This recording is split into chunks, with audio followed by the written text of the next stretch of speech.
juga akan biasa kita simak perihal makanan kami dengan judul Pancasila sebagai dasar negara. Saya Komita Widara sebagai moderator.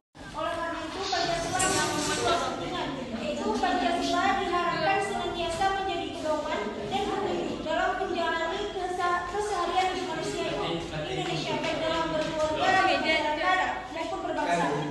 Kedua, Pancasila diharapkan sebagai Pancasila sebagai kedudukan bangsa.